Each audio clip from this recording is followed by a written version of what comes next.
So it's finally springtime, the winter is gone, and your bike has been sitting in your garage for all winter.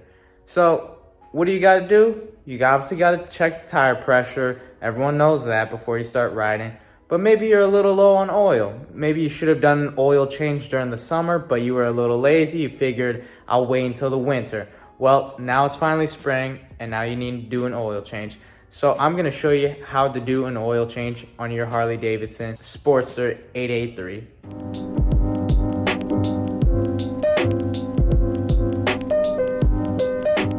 Alright, so here's the beauty Betsy. Pretty much we're gonna be doing an oil change. She's a 2005 Sportster 883.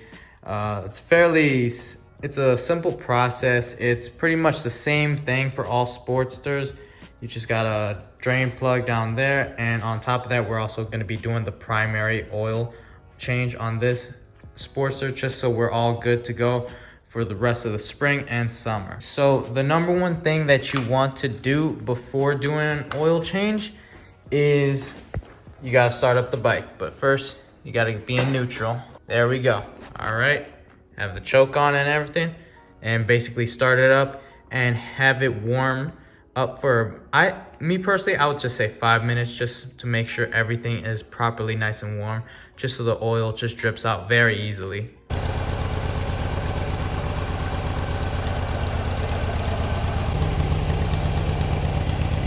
Okay, so the oil that we're going to be using is this Pan Am brand transmission primary oil. So you can see right there, it's for Sportsters. It's a 85W90, and it is just a 1 quart.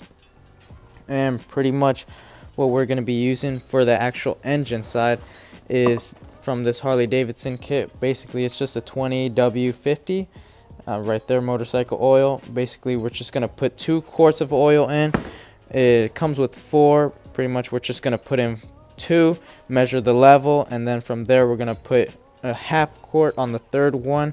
And we're probably not going to get to the point where it's going to be a full third quart, but it'll be more so 2.5. That's what I've seen from most Sportsters. And obviously right there you got the new Supreme Premium Chrome oil filter, because this Sportster comes with the chrome one.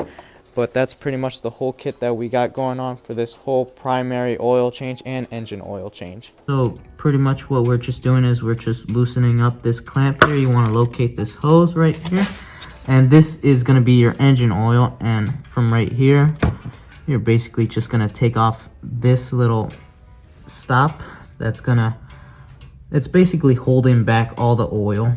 So once you loosen up the clamp, you just want to wiggle this piece out, and it will drain out all your engine oil. Just like that. And we're just going to let that drain. Pretty much while we're letting the oil drain, we're also going to be unbolting this bolt right here. Now that is your primary oil. It is a 5 1/8 size socket. And pretty much we're just going to loosen that one and let that oil drain, while we're letting also the engine oil drain, just so we can knock 2 birds out with 1 stone. There we go.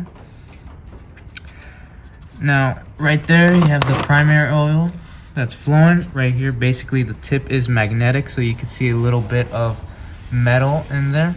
It's nothing too much to worry about. It's normal with these Harley Davidsons, but you can see this little gasket on the, or seal on the bolt is a little worn out, so we're gonna want to replace that and pretty much just clean off that end. Now, in order to refill the actual oil here in the transmission case or primary oil, you just want to get this T25 size, and basically we're just gonna unbolt these like that, opening this case area. Next part you want to do on this basically bolt here for the primary oil is you just want to get your new O-ring and pretty much just place it over on top and replace that area. And that's pretty much how the O-ring should look sitting on the actual bolt. One thing that I like to do before actually installing the bolt back is just grab a little bit, put a finger in the new oil, and pretty much just lubricate the O-ring. This pretty much just helps with lubricating the actual rubber seal, just so when you're going on and tightening it, it pretty much doesn't rip or leak any oil, which you don't want to do. Alright, and we just bolted that bolt back up, and pretty much now we're just gonna fill up right here.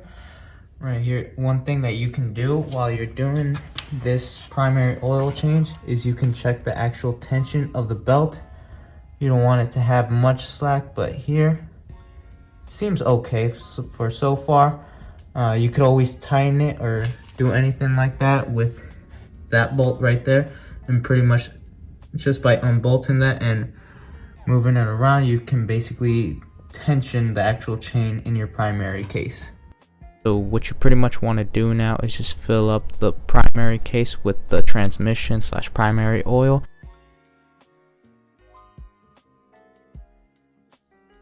And once you're done with that, you just want to put back on the seal and bolt it right up.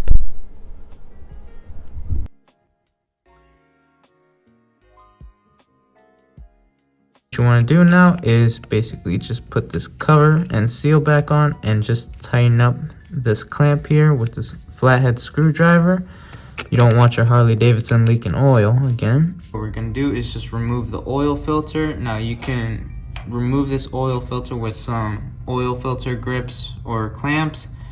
Right here I'm lucky because it has a nice little socket, and pretty much this one uses, let me check, 11/16 right there, and we're just gonna unbolt that.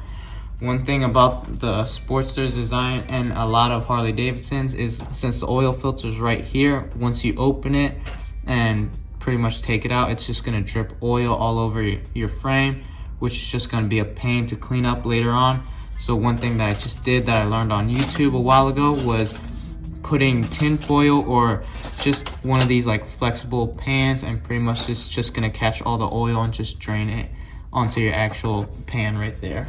Pretty much what you want to do now is grab your 2 quarts of oil and just put that in the engine side. And after that, what you want to do is, once everything's bolted up and everything's good to go, you want to turn on the bike, and pretty much you want to, once the oil light comes off, what you want to do is then shut off the bike, check the level on the oil, and you want to get it to halfway on the dipstick. So for me, it was just half a quart, and pretty much that's what it was, 2 quarts and half a quart of oil. And finally, once you're done checking over everything, making sure that there's no leaks or anything like that, just let it run for a couple of minutes, and there you go, you're ready to go rip.